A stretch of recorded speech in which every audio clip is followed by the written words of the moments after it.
Good morning, La Rochelle.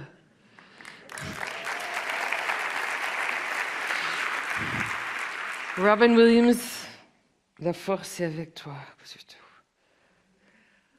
I know you belong to somebody new, but tonight you belong to me. Qu'est-ce que ça veut dire? What does that mean?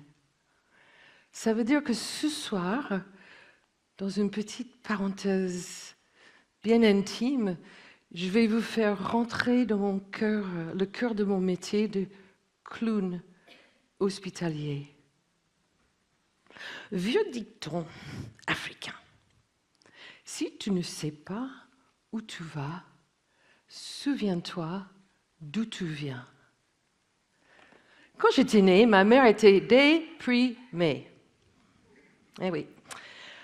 Eh bien, c'était 1949. Elle avait des copines, des copains avec des petits numéros tatoués sur le bras. Et nous, les enfants, on trouvait ça mais génial, rigolo. 5 plus 3, c'est 9. 9 plus 1, c'est 12. Puis on sentait bien que derrière, il y avait quand même quelque chose d'un peu plus grave. Alors, si je suis devenue clown, même clown hospitalier, c'est que pendant les premiers 18 ans de ma vie, je voulais faire rire ma mère qui était sévère et microbiologiste et intellectuelle et géniale, mais je mettais du rouge avec du vert, des pois avec des carreaux, j'ai piqué des crises. Dans les années 50, nous les enfants, on jouait à la guerre. Et moi, infirmière, parce que j'avais une boîte de sparadrap géniale. Il faut savoir que les sparadraps, ça sauve la vie, surtout pour une petite fille de 5 ans. Et puis on regardait beaucoup la télévision. Il n'y avait pas cette notion de screen time comme maintenant. Et avec mon frère Joseph, on a regardé un génial film de la Révolution française. Et puis mon frère, il a pris tous les couteaux de la cuisine, et puis on a fait un guillotine. Oui. C'est pas fini. Il a coupé la tête de tous mes poupées. Eh oui. Donc, petite fille astucieuse avec son boîte de sparadrap, des boîtes à chaussures, j'ai mis les têtes là, les corps là, puis j'ai pris mes sparadraps et j'ai réparé tous mes poupées. Ce soir, on parle de la réparation. Je pense bien que après la guerre, on est une génération qui casse pas mal, mais aussi qui répare bien. Plus tard, quand j'avais 8 ans, ma mère était hospitalisée pendant 3 mois avec mon petit frère nouveau-né.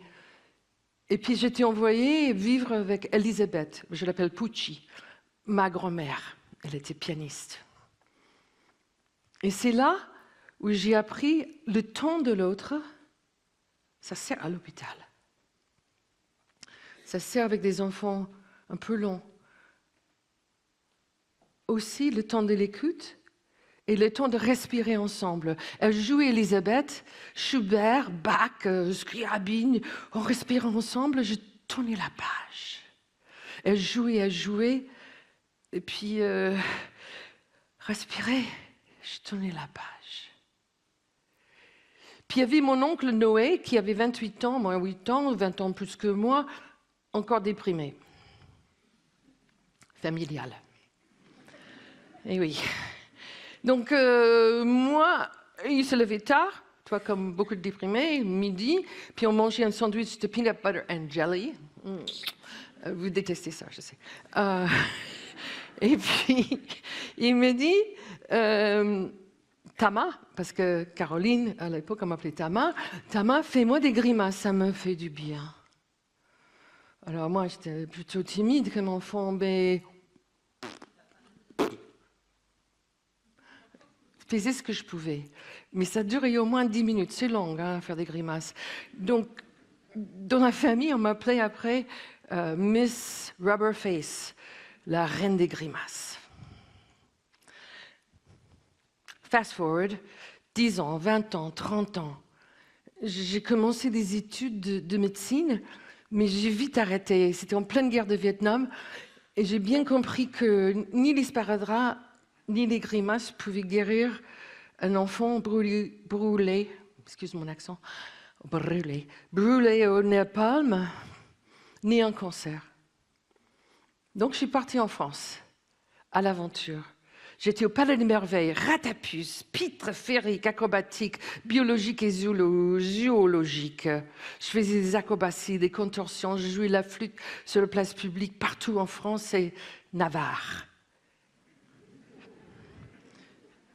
Puis je rentre en 1980 avec mon nouveau-né, qui a maintenant 45 ans, et j'espère qu'il regarde. Et là, j'ai fait les 400 coups de la comédienne new-yorkaise.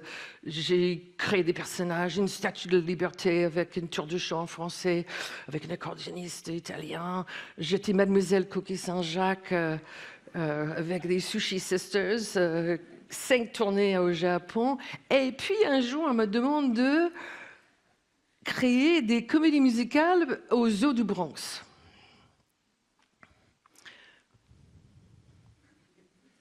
Madame Girafe est née. Et puis j'entends parler du Big Apple Circus Clown Care Unit. Qu'est-ce que c'est? C'était des clowns professionnels qui allaient par deux. À deux, c'est mieux. Tango, l'amour, divorce, c'est mieux. Être deux. On ne se divorce pas, n'est-ce pas?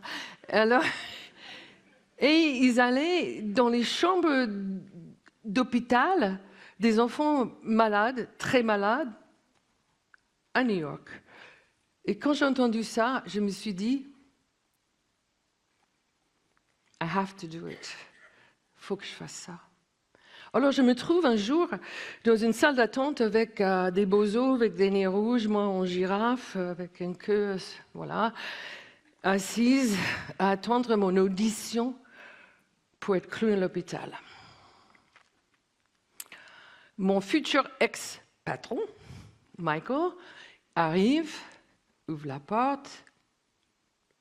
Madame Girafe, c'est à vous, suivez-moi. Alors, on marche une longue couloir jusqu'aux soins intensifs. Et c'est pas une blague. Faire l'audition dans les soins intensifs, il faut le faire. Alors, respire, Caroline. J'avais 3 accessoires et je me trouve au chevet d'une petite Maria. Des cheveux ondulés noirs, des yeux fermés. Et puis mon futur ex-patron me dit « Oh, elle a eu un greffe de cœur il y a quelques jours. Les infirmières ont dit que peut-être elle va se réveiller. Montrez-moi ce que vous savez faire, Madame Girafe. » Mise en échec.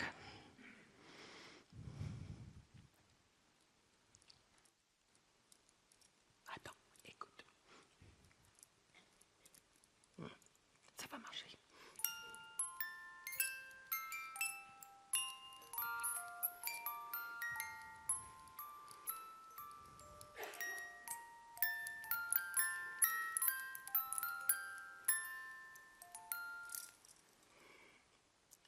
Et là, un petit frémissement des yeux de Maria.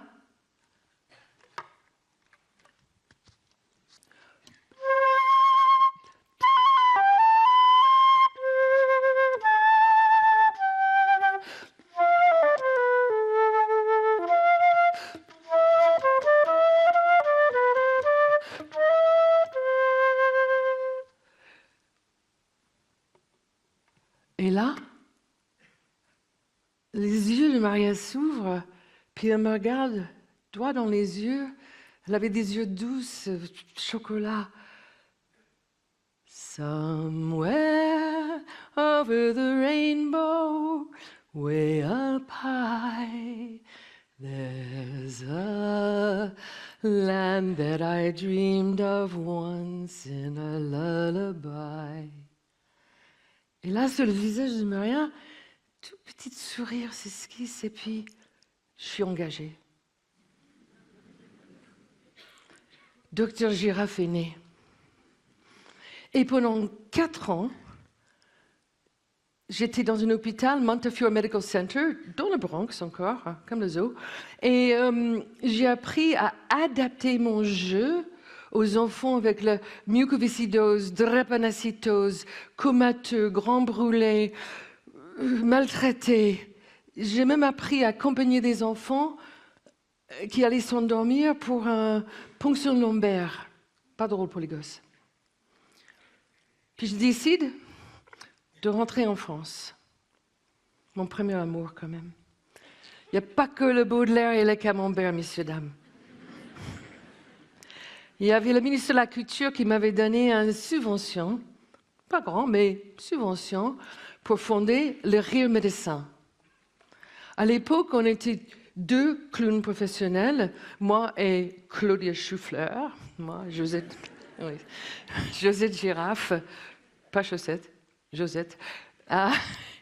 Et là, maintenant, on est 152 comédiens en France, 34 ans après. On est dans 20 hôpitaux en France.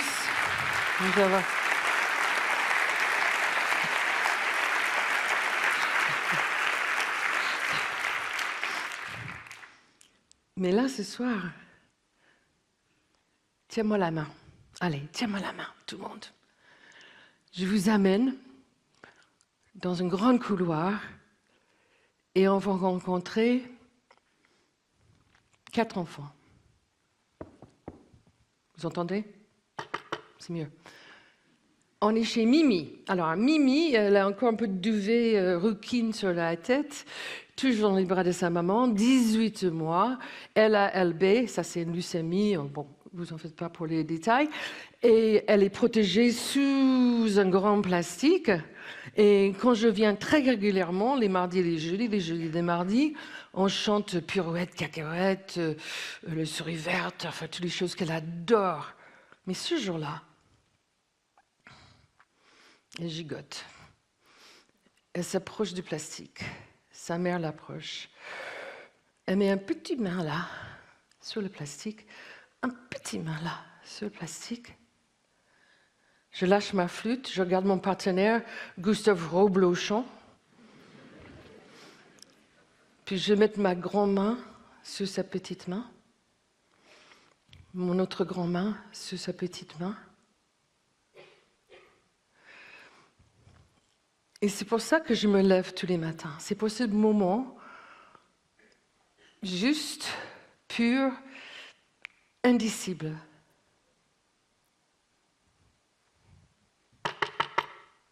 Là, on est chez Mademoiselle Queue de Cheval, Mademoiselle Ponytail. Je la connais bien parce qu'elle a rechuté d'un tumeur cérébrale. Mais, petite fille un peu comme moi, elle s'est entourée avec ses Barbies, elle avait ses Playmobil, elle a ses Lego. Enfin, c'est la petite fille géniale qui nous accueille, habillée en robe de princesse, rien que pour nous. Ce jour-là, on arrive, on voit sa mère assise dans un fauteuil, visage blanche, regarde par la fenêtre, elle n'est pas bien. Donc, comme c'est l'été, avec mon partenaire, le docteur Dodu, on décide de faire des tempêtes de neige. Donc, on prend du papier toilette avec Mademoiselle Queue de Cheval, on déchire, on fait des tempêtes de neige, on fait du ski, on a fait un bonhomme de neige. Puis en partant, Dodu fait une tentative de voler le sac à main de maman. La petite fille regarde Dodu. « Ça se fait pas, monsieur Dodu. » Et moi je dis « Excuse-toi, Dodu. »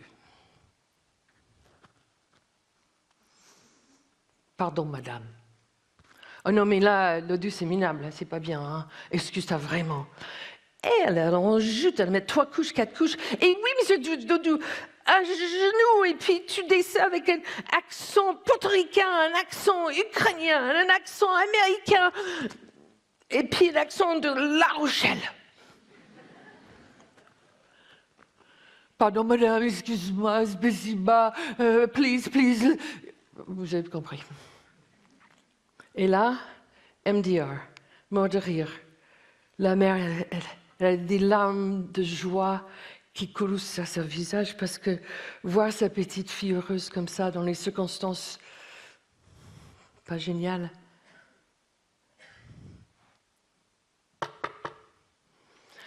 Là, on est chez Luigi. Luigi, il a 16 ans, italien, il vient en France pour une greffe de moelle. Ça veut dire qu'il va passer 2 mois dans une chambre stérile, enfermée, mais avec son piano. Parce que lui, c'est un prodige. J'ai une idée. Alors, j'amène mes partitions. Je suis allée voir le chef de service. Parce que normalement, dans une chambre comme ça, on doit mettre une masque, une charlotte, une blouse. Bon, là, c'est laver les mains 18 000 fois pour protéger quand même notre patient. Mais je me suis dit, comment je vais jouer la flûte avec une masque?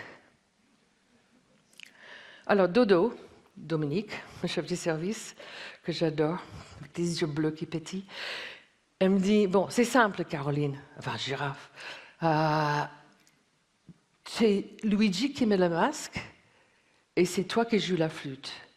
Et là, 2 fois par semaine, devant l'hublot de cette chambre, et pendant 2 mois, il y avait une bonne douzaine de soignants, de toutes sortes, quoi, des brancardiers, des femmes de ménage, des chefs de service, qui écoutaient un vrai clown jouer de la vraie musique, des sonates de Bach pour flûte et piano, avec un vrai jeune homme de 16 ans.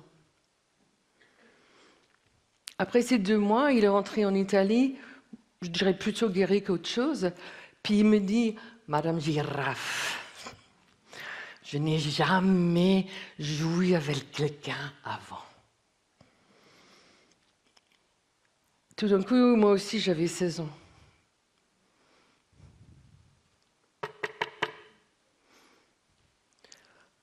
Là, on va chez Momo. Momo, c'est un de mes chouchous, il ne faut pas le dire. Hein.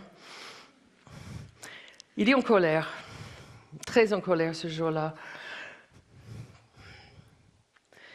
Le matin, pendant la transmission, parce qu'on prend des nouvelles des enfants tous les jours quand on arrive, en civil, inclunito, comme je suis maintenant. Eh oui, déguisé en normal. Et les infirmières nous disent, bon, ben, il est en soins palliatifs. Ça veut dire qu'il ne va pas vivre peut-être 1 an, il ne va peut-être pas vivre 2 mois, il ne va peut-être pas vivre 2 jours, tellement il est fragile en ce moment. Mais il n'était pas au lit.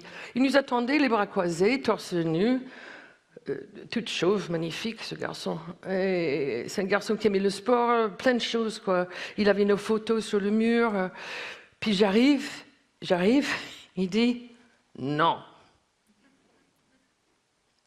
Non. Il y a un moment, un peu de jonglage de patates, transmission de... Non. Cette journée, non, quoi. Il dit oui.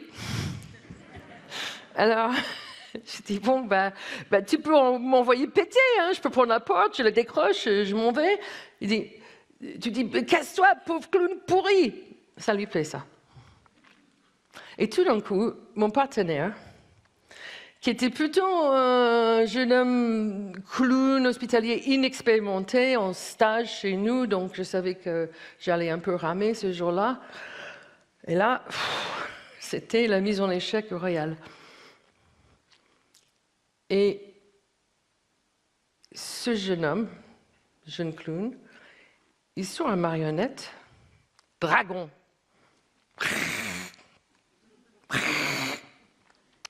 Oui, c'est bon, quoi. Et Momo me dit, aujourd'hui, Madame Girafe, c'est moi le chef. Ah ben super, Momo.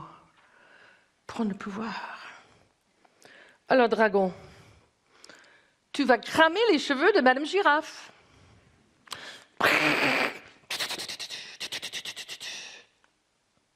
Il était content, hein?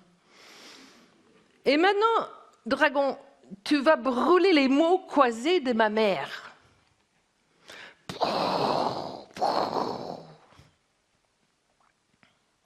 Là, je m'attendais au pire.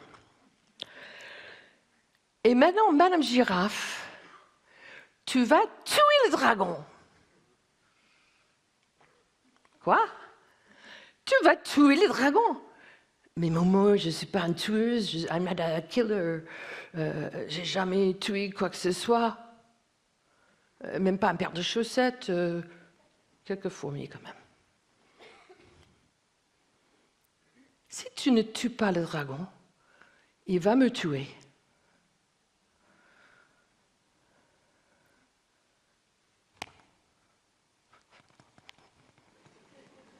Oui.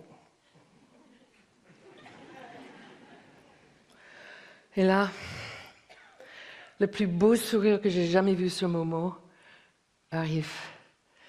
Et tout un soleil réchauffe tout l'hôpital.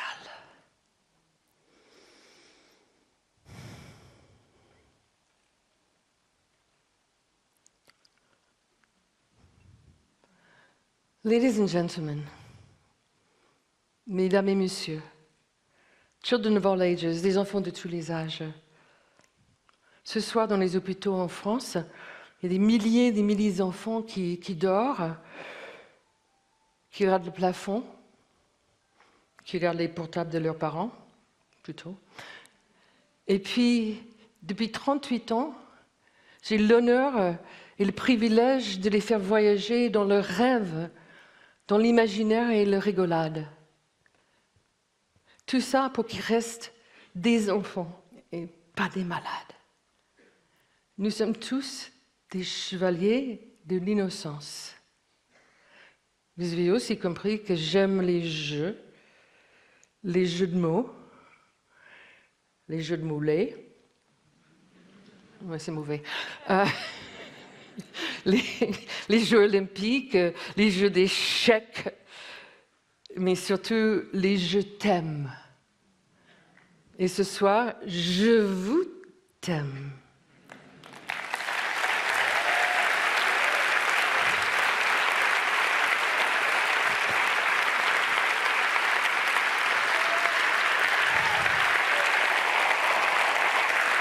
Merci.